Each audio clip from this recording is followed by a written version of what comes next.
Man, isn't it a great time to be alive? The market keeps growing, new products are being released, and we have this new fun thing called jazz. Yes, sir. At this rate, the market will never stop growing. In fact, I just recently took out a massive loan, sold my kidneys, and signed away my firstborn to invest more into stocks. Whoa, you're really going all in, eh? It would sure be a shame if the market crashed.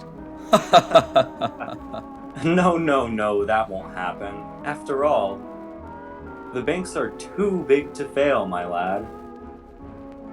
Although the policies of the varying political leaders in Canada and the United States were similar, such policies yielded differing effects on each country's market and trade, and the various forms of government-sponsored relief further exemplified the differences between Canada and America's response to the Great Depression.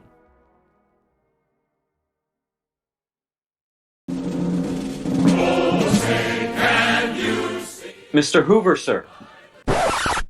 Yeah? Hoover, you have to do something about the Depression. People are dying, we're all poor, everyone is starving, the money has disappeared. Please do something. Yo, dude, chill out. We gotta keep the market laissez-faire. I can't interfere at all, bro. After all, the invisible hand will fix it. Seriously, man, the nation is falling apart. Do you know how many Hoovervilles there are? Yeah, isn't it great? I've made so many towns, dude. This has to be a joke. No. You gotta trust me, dude. After all, King is doing the same thing in Canada. King believes that the local government should be the ones to deal with the issue, which I think is a great idea. After all, we both don't think it's that big of a deal, and we couldn't do much if we tried. Well, at least King has the excuse of the British North America Act that makes it difficult for him to pass any sort of relief on the matter. You don't have an excuse for doing nothing, Hoover. Well, Mr. Bennett, Prime Minister, sir. Yes, you. What is your question? Mr. Bennett, can you tell us how you're going to do things differently than King? Yes, of course. You see, I have this revolutionary idea called the New Deal. Wait, like what Roosevelt is doing in the US? Well, no. You see, this is the Bennett New Deal. Ah, I see. So what exactly does this Bennett New Deal entail? I'm glad you asked. The Bennett New Deal will introduce a more progressive taxation system, a maximum work week, a minimum wage, closer regulation of working conditions, unemployment insurance, health and accident insurance, a revised old age pension, and agricultural support programs. Wow, that all sounds great. The introduction of unemployment insurance will bring immediate aid to those who have been hit hard by the wave of unemployment that this depression has brought. And a minimum wage and maximum work week should do the same for those who are fortunate to still be employed. I'm also interested to see how agricultural support programs will help bring our agricultural industry back to life.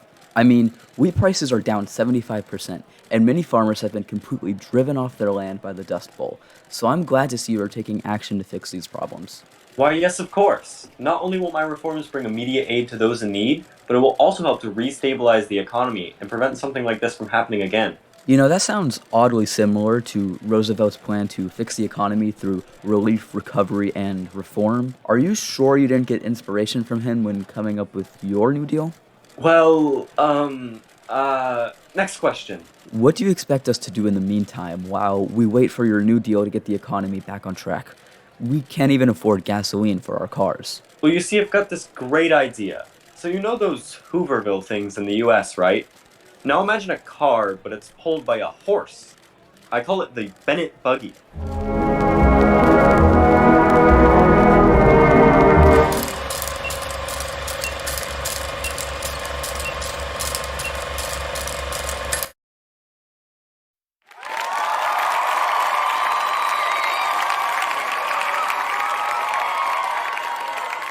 Hi, honey.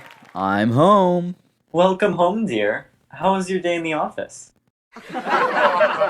Ooh, do you really want to know? Why, of course, dear.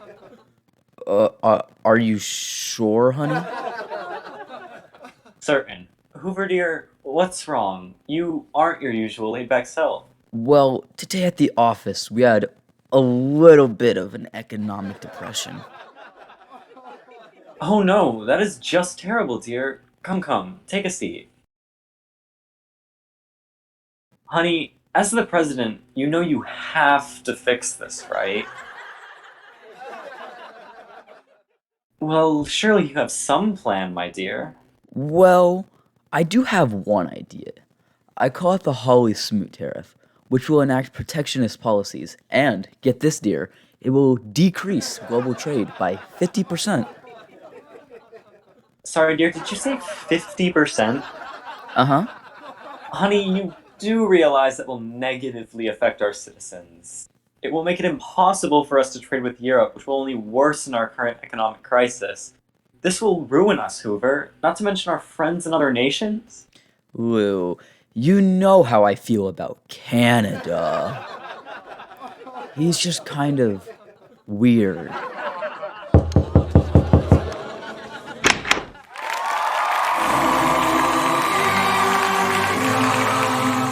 Oh, sorry to intrude, eh? Just stopping by after a visit to Tim Hortons, eh?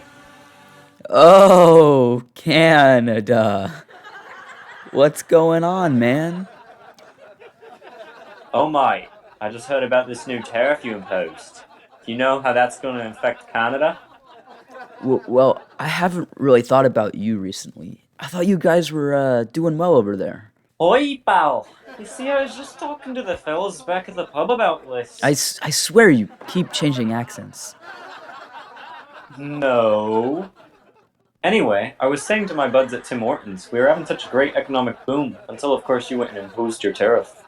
Ooh, sorry about that, man. Oh, no worries, bud. I'm sorry for bringing it up, don't you know. But the thing is, the Holly Smoot tariff was bad for the US, but it was even worse for Canada. Our wheat prices have fallen by 75%, and 27% of our people are unemployed.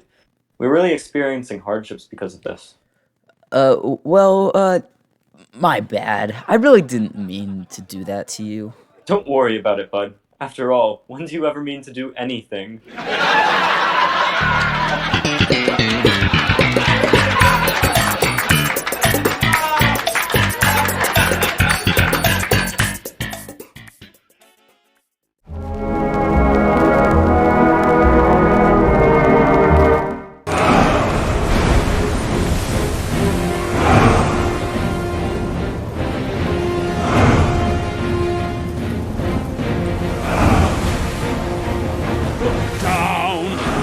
Down, don't look him in the eye. Look down, you're here until you die.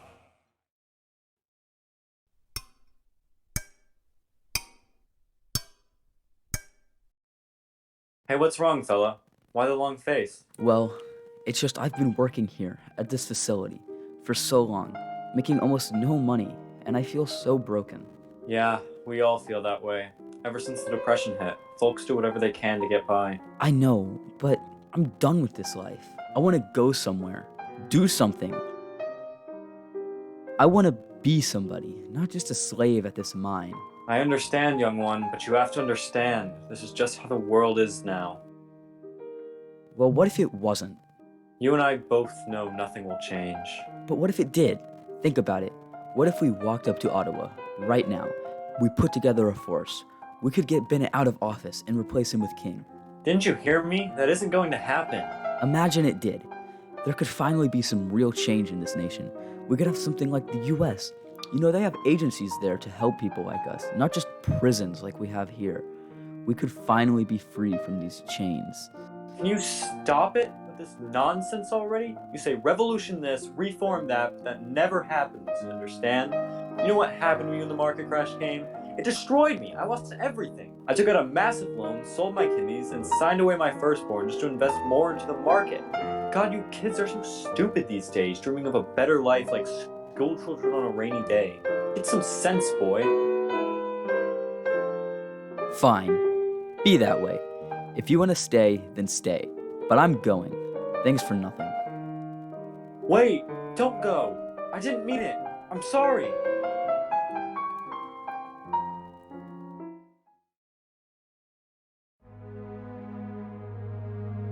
Hey kid, I really didn't mean what I said. Look, honestly, I've just lost all hope at this point. I didn't mean to snap at you. Yeah, I know. It's been hard on all of us. I don't blame you. I just want things to go back to how they used to be.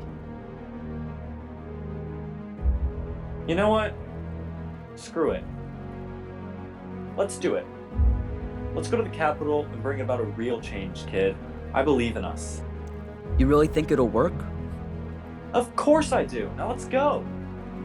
Hey, if we're gonna do this, then we should give it a cool name. Something that sounds powerful and intense. Yeah? You got anything in mind?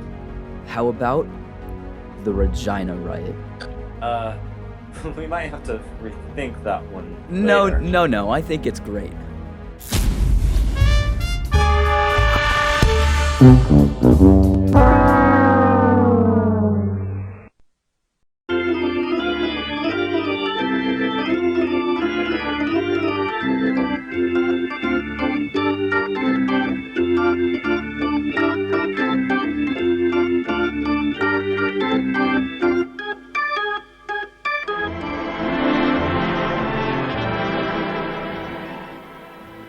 Hey you!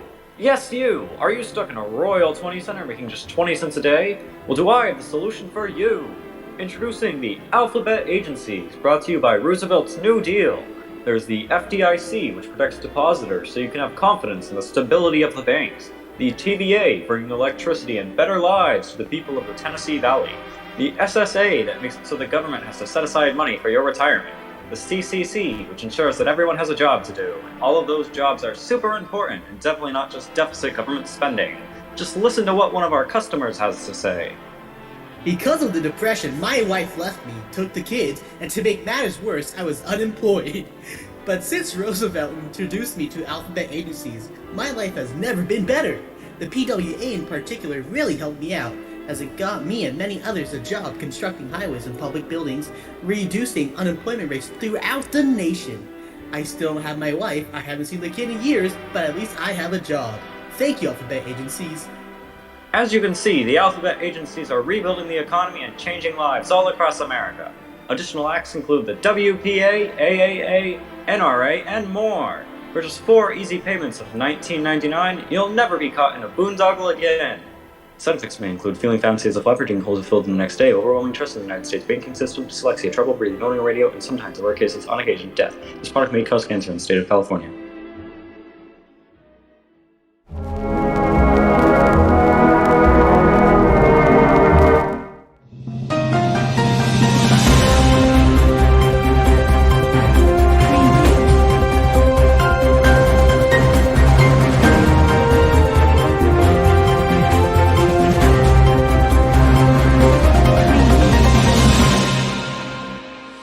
Hello, welcome back to the 21st century. We apologize for interrupting your regularly scheduled viewing, but we have a historian here to debate the economic policies of the Great Depression. Welcome to the show. Hello, thanks for having me. Okay, so allow me to provide my point of view on the topic. Firstly, I would like to say that Canada during the Depression did not do enough for its people. J.M. Keynes argued that there should have been more spending by the government in order to offset the economic blow felt by much of the public. Even King agreed to some level of deficit spending at the time. Although King agreed to some spending, overall he disagreed with the principle and even went as far to say that Bennett was dictator-like in his policies, and that he did far too much in his attempt to combat the Depression. Similarly, the United States suffered from an excessive amount of government intervention, even during the presidency of Hoover.